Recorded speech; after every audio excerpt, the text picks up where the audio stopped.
नमस्ते दोस्तों। आज सुनिए जानी मानी प्रतिष्ठित हिंदी लेखिका किरण सिंह की लिखी हुई कहानी टाइम है मम्मी। मेरी जुबानी। मैं हूँ सीमा सिंह।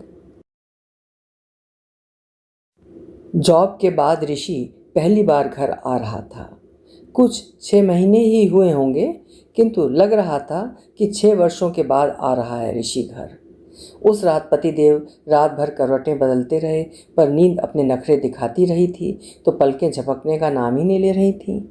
उस रोज़ यदि उनका वश चलता तो रात भर एयरपोर्ट पर ही जाकर बैठे रहते। उनकी इस बेचैनी को देखते हुए मैंने चुटकी लेते हुए ही उनसे कहा, चले जाइए ना रात में ही एयरपोर्ट। आपके जाने से फ़्लाइट भी शायद अभी आ जाए। वैसे सच कहूँ तो उस रोज़ नींद मेरी आंखों से भी गायब थी। बेंगलुरु से आने वाली फ़्लाइट पटना में सुबह 11 बजे लैंड करने वाली थी। पतिदेव कई बार ऋषि से बातें करते रहे थे। कब चलोगे? थोड़ी जल्दी ही घर से निकलना, सड़क जाम भी हो सकती है। हाँ, आई कार्ड लेना मत भूलना। आदि आदि।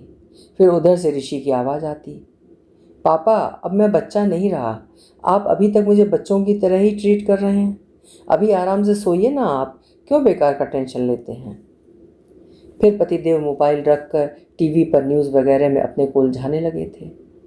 खाना बनाने का शौक़ मुझे किशोरावस्था से था, इसीलिए बच्चों के घर आने पर उनकी पसंद की डिशेस बनाती ही रहती हूँ। सो बनाई ही थी।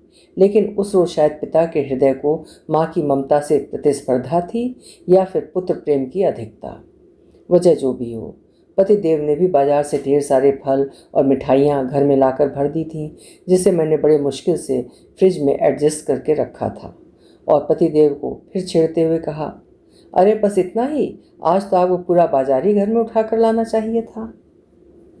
पतिदेव मेरी बात को अनसुना करते हुए एयरपोर्ट के लिए निकल गए, जबकि एयरपोर्ट घर से 3-4 किलोमीटर ही दूर है और जाने में टाइम भी 5 से 10 मिनट ही लगता है। फिर भी पतिदेव 9 बजे ही एयरपोर्ट चले गए।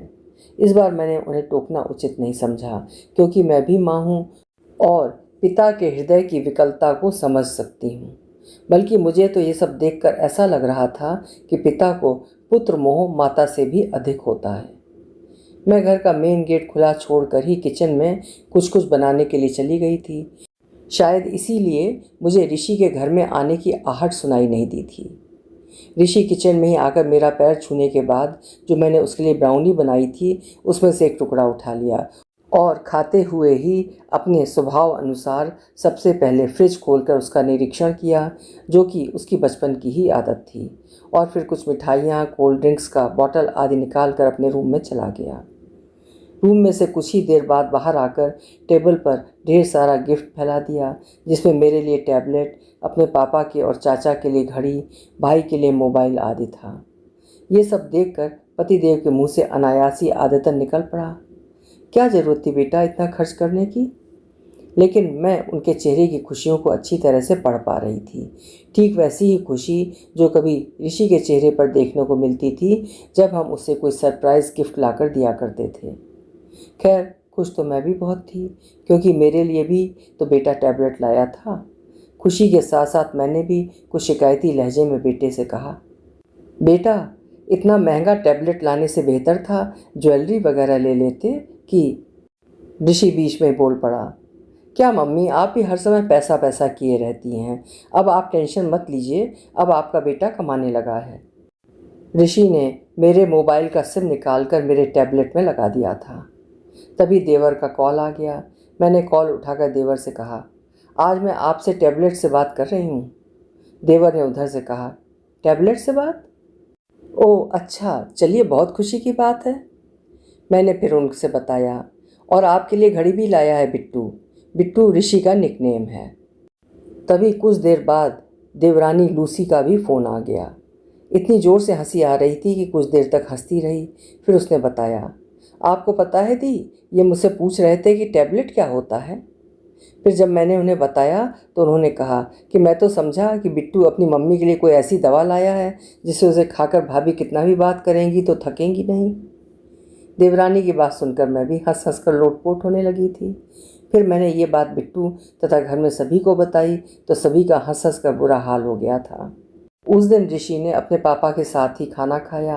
खाना खाते समय बीच बीच में पति देव बड़े लाड़ से बेटी की प्लेट में कुछ कुछ सर्व कर रहे थे। बेटा ये लो ना, बहुत टेस्टी है, अरे ये चखो ना।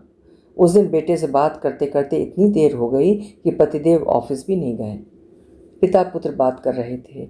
बात क्या, पिता आज एक अच्छे श्रोता की तरह सुन रहे थे और पुत्र किसी उच्च कोटि के वक्ता की तरह अपना वक्तव्य दे रहे थे। और मैं स्मृति वन में विचरण करने लगी। जब ऋषि सेमेस्टर एग्ज़ाम के बाद छुट्टियों में घर आता था, प्रतीक्षा तो तब भी इतनी ही तीव्रता से करते थे ऋषि के पिता। तब भी परिस्थितियाँ कुछ ऐसी ही होती थीं। फल और मिठाइयों से घर तब भी भरा रहता था। अब और तब में अंतर सिर्फ इतना ही था कि बेटे के आते ही शुरू हो जाता था पिता के प्रश्नों की लड़ियाँ और उसके बाद उपदेश। एग्ज़ाम कैसा गया? मेहनत से ही सफलता मिलती है।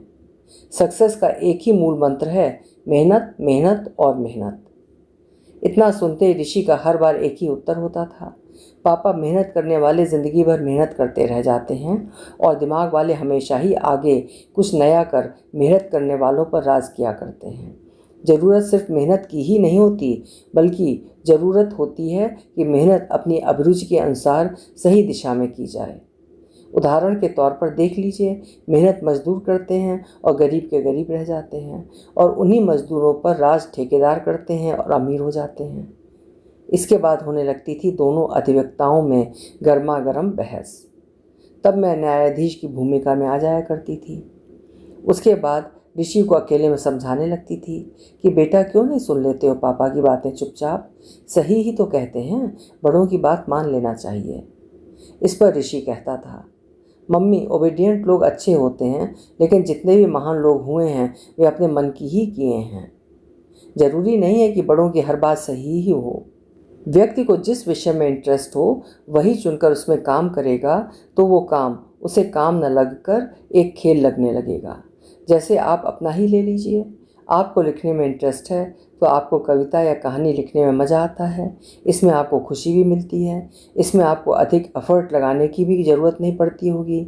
लेकिन यही सब उन्हें लिखने को दे दिया जाए जिन्हें लिखने में इंटरेस्ट नहीं है या उन्हें लिखना नहीं आता है, तो उन्हें यही काम मुश्किल लगेगा और हो सकता है कि महीनों लगा दें फिर भी कोई कविता या कहानी नहीं लिख पाएँ।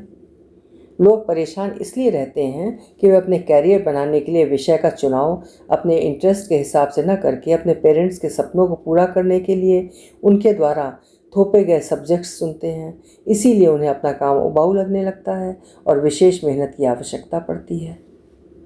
खैर बात तो उसकी सही ही रहती थी, इसलिए उस पर मुझे विश्वास भी रहता था कि वो कुछ अच्छा ही करेगा। लेकिन पिता तो पिता ही होते हैं ना, उनकी डिक्शनरी में फिजूल बातें नहीं रहती हैं। उन्हें तो रिजल्ट चाहिए होता है और किसी भी कीमत पर सफलता। सबसे परेशानी तो ऋषि की रात में जगने वाली आदत से होती थी।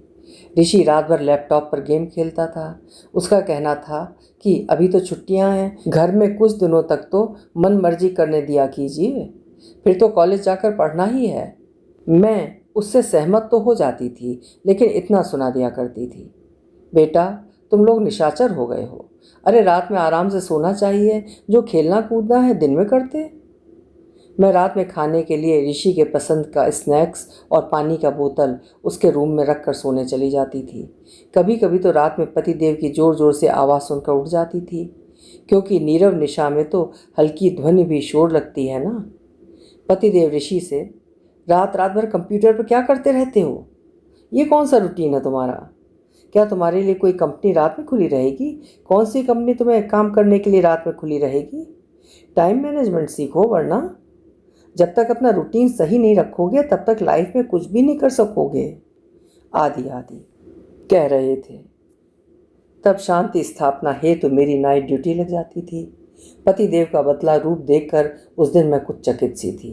सोच रही थी कि शायद सूरज पश्चिम में उगाया है, ऋषि बोल रहा था, और उसके पिता सत्यनारायण भगवान की कथा की तरह उसकी बातें शांत भाव से सुन रहे थे।